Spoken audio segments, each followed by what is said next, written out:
ನಮಸ್ಕಾರ, ಟಿವಿ9 ಡಿಜಿಟಲ್ಗೆ ಸ್ವಾಗತ. ರಾಜ್ಯ ಸರ್ಕಾರ ಇದೀಗ ಮೋಡ ಬಿತ್ತನೆಗೆ ಪರವಾನಗಿಯನ್ನು ನೀಡಿರುವಂಥದ್ದು. ರಾಜ್ಯದ 27 ಜಿಲ್ಲೆಗಳು 178 ತಾಲೂಕುಗಳಲ್ಲಿ ಮಳೆ ಕೊರತೆ ಹಿನ್ನೆಲೆಯಲ್ಲಿ ಇದೀಗ ಸರ್ಕಾರ ಮೋಡ ಬಿತ್ತನೆಗೆ ಒಂದು ಅವಕಾಶವನ್ನು ನೀಡಿರುವಂಥದ್ದು. ಸ್ವತಃ ಜಲಸಂಪನ್ಮೂಲ ಸಚಿವರಾಗಿರ್ತಕ್ಕಂಥ ಚಲುವರಾಯಸ್ವಾಮಿ ಅವರು ಈ ಮೋಡ ಬಿತ್ತನೆಗೆ ಮಾಡ್ತಾ ಇದ್ದೇವೆ ಅನ್ನೋ ಮಾತುಗಳನ್ನು ಅಧಿಕೃತವಾಗಿ ಹೇಳಿರುವಂಥದ್ದು. ರಾಜ್ಯ ಸರ್ಕಾರ ಮೋಡ ಬಿತ್ತನೆಗೆ ಬರೋಬ್ಬರಿ 28 ಕೋಟಿಗೂ ಹೆಚ್ಚು ಹಣವನ್ನು ಇದೀಗ ಖರ್ಚು ಮಾಡ್ತಾ ಇರುವಂಥದ್ದು. ಮುಂದಿನ 60 ದಿನಗಳ ಕಾಲ ನಾವು ಏನು ಎಲ್ಲೆಲ್ಲಿ ಮಳೆ ಕೊರತೆ ಇದೆ ಅಲ್ಲಿ ಮೋಡ ಬಿತ್ತನೆ ಮಾಡ್ತೇವೆ ಅನ್ನೋ ಮಾತುಗಳನ್ನು ಹೇಳಿರುವಂಥದ್ದು. ರಾಜ್ಯ ಸರ್ಕಾರದ ಈ ನಿರ್ಧಾರಕ್ಕೆ ಇದೀಗ ಉತ್ತರ ಕರ್ನಾಟಕ ಭಾಗದ ರೈತರು ವಿರೋಧವನ್ನು ವ್ಯಕ್ತಪಡಿಸ್ತಾ ಇರುವಂಥದ್ದು, ಆಕ್ರೋಶವನ್ನು ವ್ಯಕ್ತಪಡಿಸ್ತಾ ಇರುವಂಥದ್ದು. ಇದಕ್ಕೆ ಪ್ರಮುಖ ಕಾರಣ ಅಂತಂತಂದರೆ, ಈಗಾಗಲೇ ಉತ್ತರ ಕರ್ನಾಟಕದ ಮುಂಗಾರು ಬೆಳೆಗಳಾದಂಥ ಹೆಸರು, ಉದ್ದು, ಸೋಯಾ ಸೇರಿದಂತೆ ಅನೇಕ ಬೆಳೆಗಳು ಸಂಪೂರ್ಣವಾಗಿ ಮಳೆ ಕೊರತೆಯಿಂದ ಹಾಳಾಗಿ ಹೋಗಿರುವಂಥದ್ದು.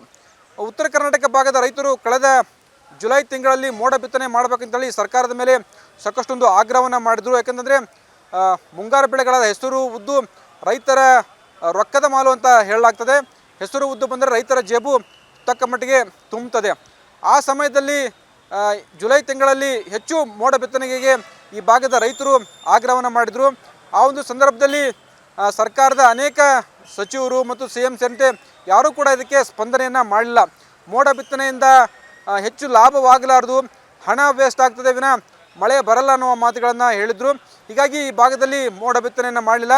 ಹಾವೇರಿ ಜಿಲ್ಲೆಯ ಶಾಸಕರು ಖಾಸಗಿಯಾಗಿ ಮೋಡ ಬಿತ್ತನೆ ಮಾಡಿದ್ದು ಬಿಟ್ಟರೆ ಸರ್ಕಾರದ ವತಿಯಿಂದ ಉತ್ತರ ಕರ್ನಾಟಕ ಭಾಗದಲ್ಲಿ ಮೋಡ ಬಿತ್ತನೆ ಮಾಡುವಂಥ ಒಂದು ಕೆಲಸವನ್ನು ಸರ್ಕಾರ ಮಾಡಲಿಲ್ಲ.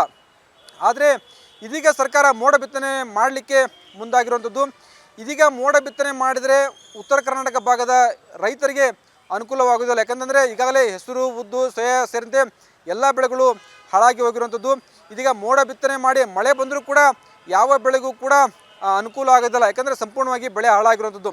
ಇನ್ನು ಹಿಂಗಾರು ಬೆಳೆಗೆ ಏನಾದರೂ ಅನುಕೂಲ ಆಗ್ತದೆ ಅಂತಂದರೆ ಹಿಂಗಾರು ಬೆಳೆ ಕೂಡ ಈಗ ಉಳುಮೆ ಇನ್ನೂ ಕೂಡ ಆರಂಭವಾಗಿಲ್ಲ. ಅದು ಆಗಸ್ಟ್ ಅಂದರೆ ಸೆಪ್ಟೆಂಬರ್ ಅಂತ್ಯದ ನಂತರ ಹಿಂಗಾರು ಬಿತ್ತನೆ ಮಾಡ್ತಾರೆ.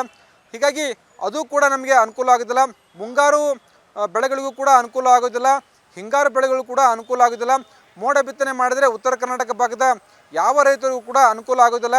ನಾವು ಮೋಡ ಬಿತ್ತನೆ ಮಾಡ ಅಂತೇಳಿ ಹೇಳಿದಾಗ ಅದನ್ನು ಸರ್ಕಾರ ನಿರ್ಲಕ್ಷ್ಯವನ್ನು ವಹಿಸ್ತು. ಆದರೆ ಇದೀಗ ಹಳೆಯ ಮೈಸೂರು ಭಾಗದ ರೈತರ ಅನುಕೂಲಕ್ಕೋಸ್ಕರ ಇದೀಗ ಮೋಡ ಬಿತ್ತನೆ ಮಾಡ್ತೇವೆ, ರಾಜ್ಯದಲ್ಲಿ ಮೋಡ ಬಿತ್ತನೆ ಮಾಡ್ತೇವೆ ಅಂತೇಳಿ ರಾಜ್ಯ ಸರ್ಕಾರದ ಸಚಿವರು ಮತ್ತು ಸರ್ಕಾರ ಹೇಳ್ತಾ ಇದೆ. ಇದು ಸರಿಯಲ್ಲ. ಉತ್ತರ ಕರ್ನಾಟಕ ಭಾಗದ ರೈತರಿಗೆ ರಾಜ್ಯ ಸರ್ಕಾರದ ಮಾಡಿದ ಅನ್ಯಾಯ ಅನ್ನೋದು ಈ ಭಾಗದ ರೈತರ ಒಂದು ಆಕ್ರೋಶದ ಮಾತುಗಳಾಗಿರುವಂಥದ್ದು. ಕ್ಯಾಮರಾಮನ್ ಶಿವ ಜೊತೆ ಸಂಜಯ್, ಟಿವಿ9 ಡಿಜಿಟಲ್, ಹುಬ್ಳಿ.